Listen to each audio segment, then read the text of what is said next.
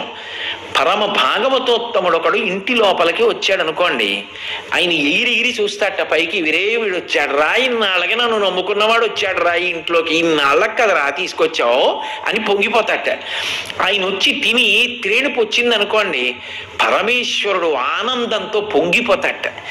వాడి కడుపు నిండా తిన్నాడు రా ఇవాళ ఇక్కడ. అందుకే ఒక ఇంటి అభివృద్ధి దేని మీద ఆధారపడుతుంది అంటే ఇంటికొచ్చి తిన్న అతిథి యొక్క త్రేణుపు మీద ఆధారపడుతుంది. అలాగని కుక్కేయకూడదు, మళ్ళీ మాకు దొరుకుతారు ఏంటండి అని అదే పనిగా పెట్టేయకూడదు, వాడు భయపడిపోయేటట్టు, ఆయన ఆరోగ్యం పాడైపోతుంది.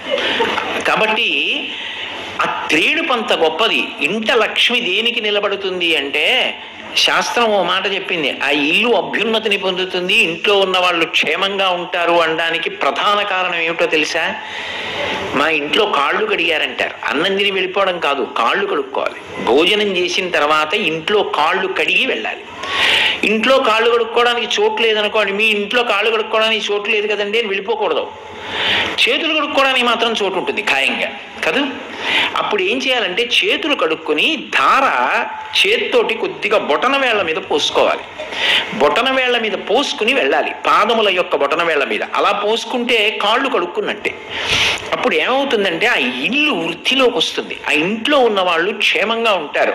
అతిథిగా వెళ్ళిన వాడికి కర్తవ్యం అది. కాబట్టి తినకపోతే తినమని చెప్తాడు ఆకలి రూపంలో, ఎక్కువ తింటే ఇక చాలరా పోషేయికు లోపలని చెప్పి త్రేణుపు రూపంలో చెప్తాడు. కాబట్టి ఆయన మహానుభావుడు నాగ కూర్మ కృకర ధనంజయవాయువు అంటారు. ధనంజయవాయువు మన విషయంలో చేసేటటువంటి ఉపకారం అంత అవసరం ఉండదు ఆయనకి. ఎందుకని అంటే మనుష్యులకు అంత్యేష్టి సంస్కారం చేస్తారు, అది 16 సంస్కారాల్లో చిట్ట చివరి సంస్కారం.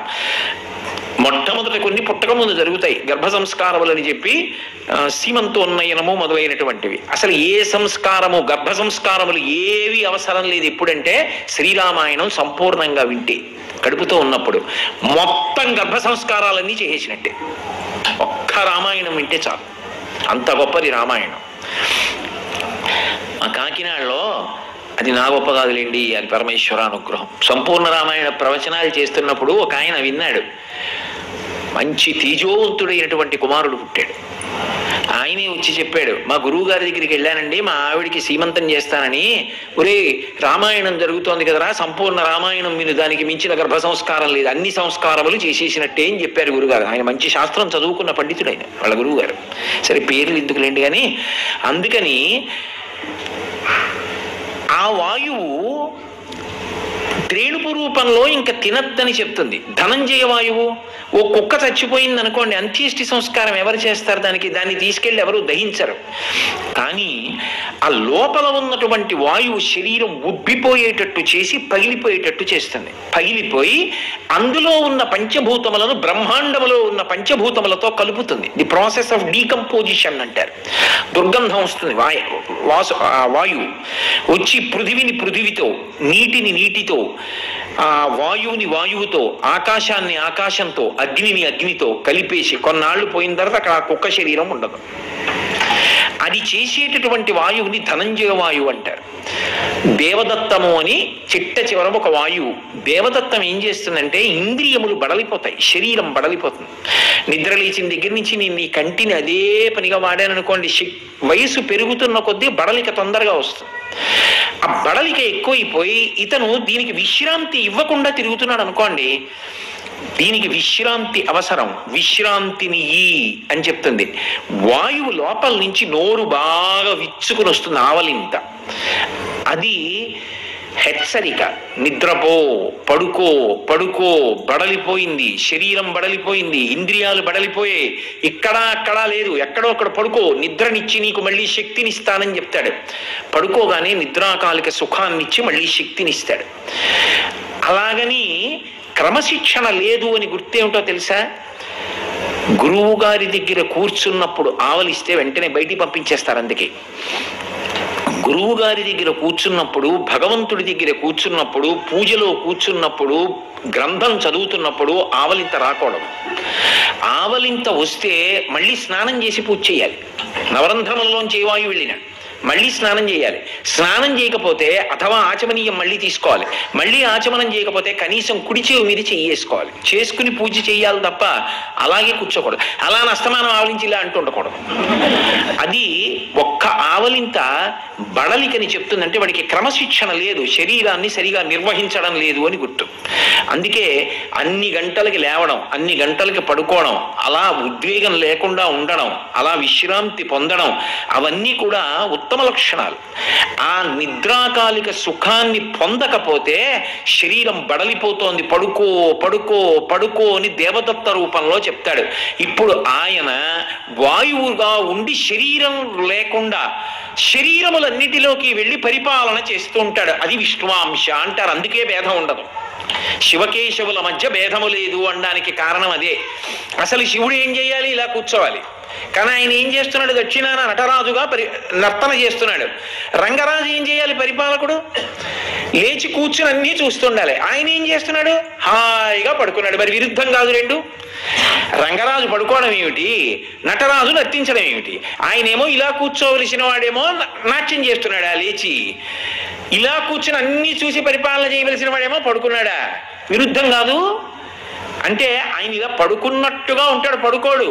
ఆయన అన్ని లోపలికి చూస్తుంటాడు, మనసులోకి. ఈయన కదలికలన్నీ చేస్తుంటాడు. ఇద్దరూ విరుద్ధం కాదు సుమా. ఆయన ఈయన పని, ఈయన ఆయన పని చేస్తాడు. కొట్టుకు చచ్చిపోకండి, శివకేశవులు ఒక్కటే అది చెప్పడానికి ఆ సిద్ధాంతం. కాబట్టి ఇప్పుడు ఆయన ఏం చేస్తున్నాడు అంటే ప్రాణ అపాన వ్యాన ఉదాన సమాన నాగ కూర్మ కృకర ధనంజయ దేవదత్తములనేటటువంటి 10 వాయువుల యొక్క రూపంలో శరీరంలో ఉండి పరిపాలన చేస్తున్నాడు. ఎంతటి మహోపకారం చేస్తున్నాడు ఆయన. ఈ ఉపకారం చేస్తున్నాడు అని తెలిసింది అనుకోండి, వెంటనే ఏమనిపిస్తుంది? అబ్బా, అన్ని చేస్తున్నాడు కానీ ఇందులోకి వెళ్తున్నాడు, చేస్తున్నాడు. ఎలాగండి? ఒక్కసారి చూసి నమస్కారం పెట్టాలండి. వెళ్ళు, అయ్యో అక్కడ ఉన్నాడు లింగ రూపంలో. అప్పుడు మీరు ఇలా వెళ్ళిపోయి ఇలా పెట్టి వెళ్ళిపోగలమా? ఒక్క క్షణం నిలబడి ఇన్ని చేస్తావా? లోపలికి వెళ్ళి ఇన్నేళ్ల నుంచి చేస్తున్నావా? ఈ భావనతో నేను రాలేదయ్యా ఎప్పుడు. స్వామి నీకు కృతజ్ఞుడనయ్యా, నేను ఉన్నానంటే నువ్వు కదూ. అప్పుడు కైమోక్షి ఆనందంతో అరమోట్పు కన్నులతో ఆయన వంక చూసి చేసిన నమస్కారం ఏదో అది నమస్కారం. అది వాయులింగం. అంతేకాదు ఆయన చేసేది, ఆయన యందు ఒక గొప్ప లక్షణం ఉంటుంది. ఆయన కాని శరీరంలో తిరగలేదనుకోండి, లోపల కాష్టభూతాన్ని జిజ్ఞిరి అంటారు. వెంటనే ఏమైపోతుందంటే ఆ శరీరము కొయ్యబారిపోయి కర్రలా అయిపోతుంది. అందుకే చూడండి, మనిషి శరీరం వదిలిపెట్టేసిన తర్వాత, అంటే చనిపోయిన తర్వాత కూడా కొంతసేపు తిరుగుతుంది గాలి. నేను ఒకానొకప్పుడు ఒకరి తల్లిగారు శరీరం వదిలిపెట్టారంటే రాత్రి వెళ్ళవలసి వచ్చింది, బాగా సమీపస్తులు కనుక. కొద్దిసేపు ఆగి ఒక అరగంట తర్వాత ఆవిడలో వచ్చి త్రేడుపు చప్పుడు వచ్చింది. వాళ్ళ అబ్బాయి కంగారు పడిపోయాడు. అది ఎక్కడో ఉండిపోయిన గాలి బయటికి వెళ్ళింది, చప్పుడు వచ్చింది కొద్దిగా. ఆయన పరిగెత్తుకెళ్ళి డాక్టర్ని తీసుకొద్దాం అనుకున్నాడు, కానీ అప్పటికే ఆవిడ కొయ్యి బారిపోతుంది. ఆ తర్వాత ఇంకా వాయువు తిరగలేదనుకోండి, ఆ మరునాటి ఉదయానికి ఏమవుతుందంటే కాలు పట్టుకుని తీస్తే కర్రలేచినట్టు శరీరం అంతా కర్రలేచినట్టు లేస్తుంది.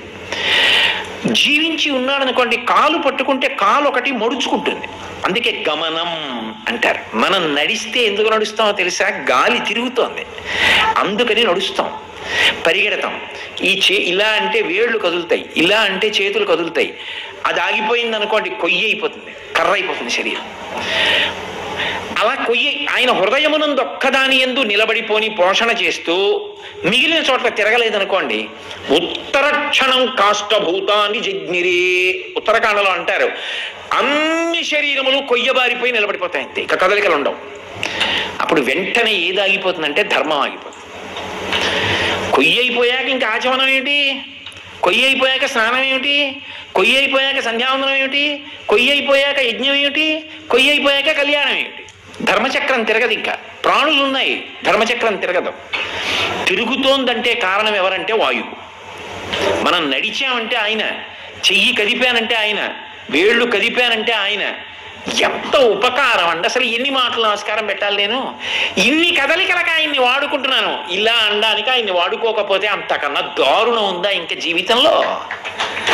కాబట్టి అదిగో అది వాయులింగం. అందుకే ఆయన లోపలికి వెళ్ళి ఇన్ని మహోపకారములు చేస్తూ ఉంటాడు. ఇంతే అనుకుంటే పొరపాటు, ఇంతకన్నా ఒక పెద్ద ఉపకారం ఒకటి చేస్తాడు.